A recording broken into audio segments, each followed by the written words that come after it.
Thank you very much for having me. My name's Jack Abraham. I am the director of local at eBay and also the founder of Milo.com. What Milo is it's actually a search engine for the physical store. So we gather inventory information in real time and let people know what's available right now for what price.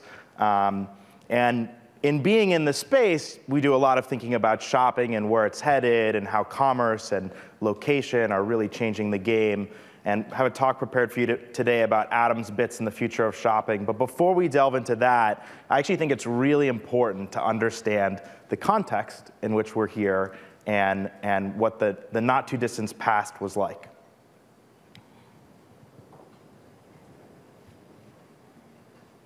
Internet is that massive computer network, the one that's becoming really big now.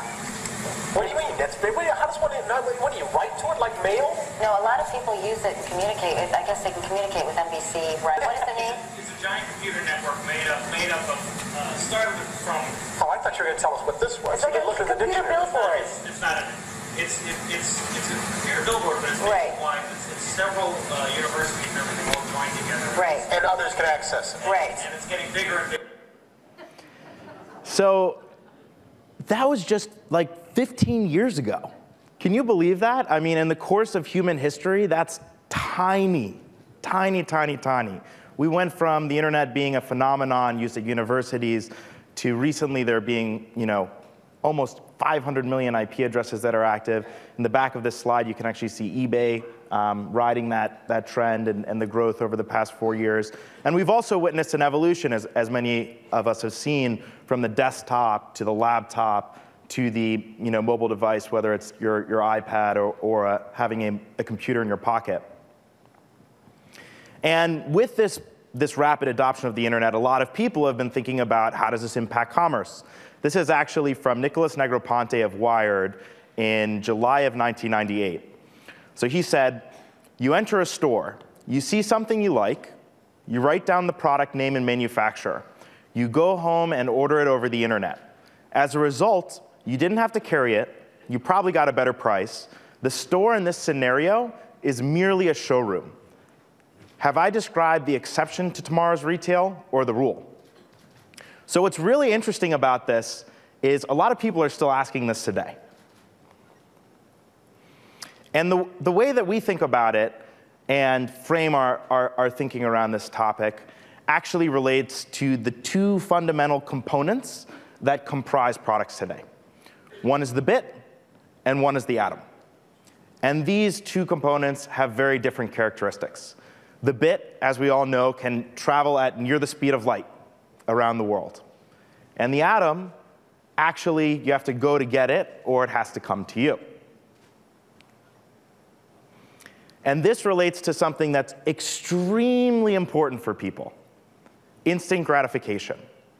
At eBay, we want to give everyone everything they want, when and how they want it. And where you're seeing a lot of the disruption from the internet is from forms of products and media that can actually be transformed into bits that can now be basically shipped at near the speed of light. So let's look at a few of those, in particular 3. If we look at music as a very popular form of media, how many people in the audience have purchased a CD in the past year? OK, so we have a few. Thank you for being honest. Music has been rapidly disrupted. It was actually one of the first forms of media that was disrupted. And one of the reasons for that is actually the file size is pretty low. It's just a couple of megabytes. You can get it even on a 56K modem within 1 to 3 minutes.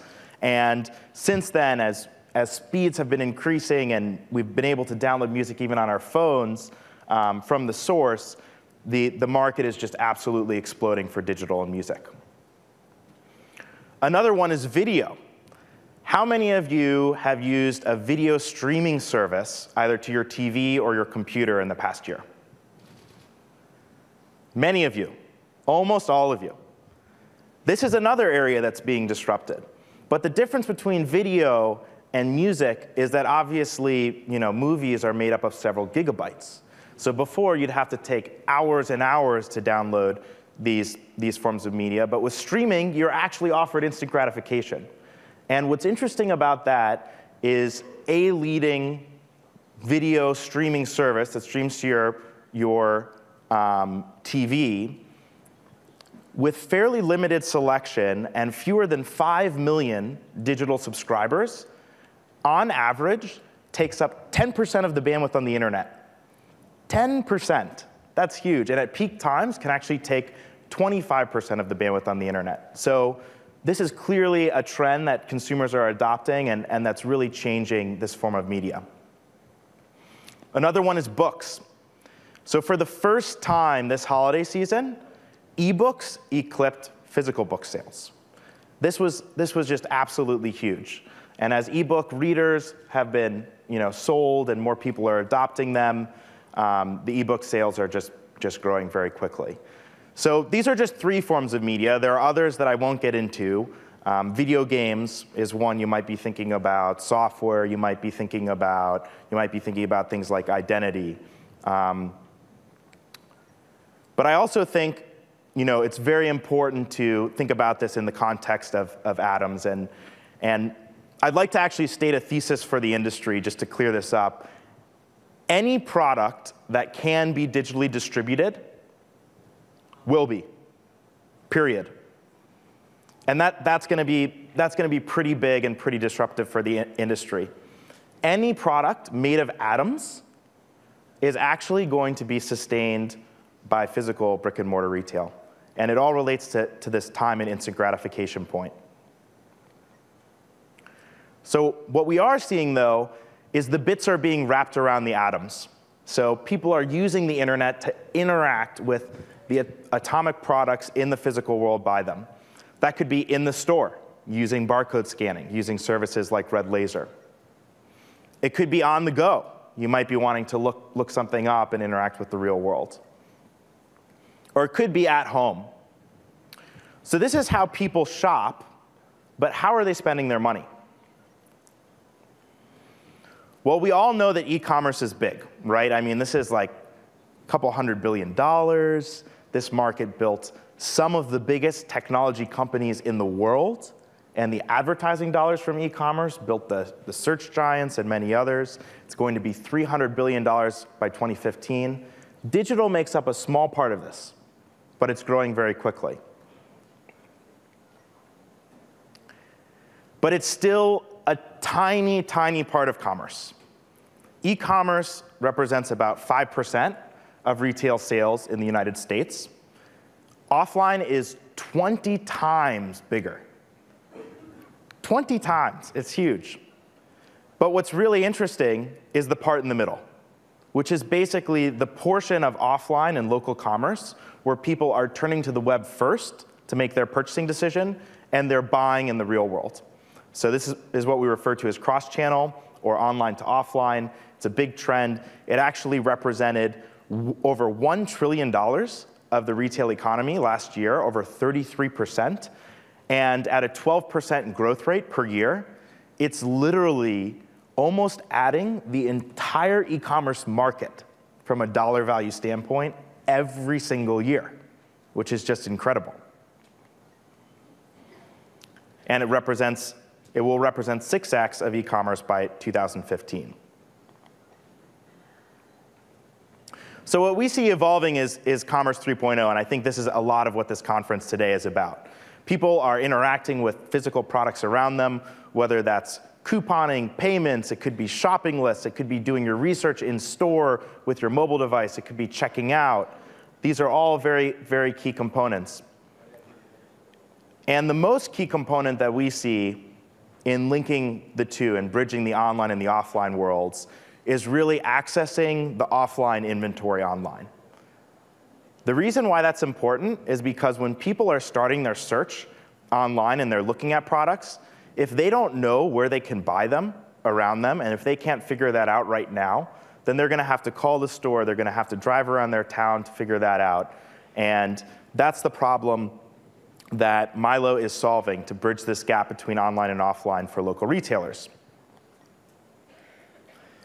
So what we're in the process of doing is using this great technology that we've built for Milo, plugging it into eBay's more than 2 billion product searches a quarter, which is 3 times the size of the closest competitor.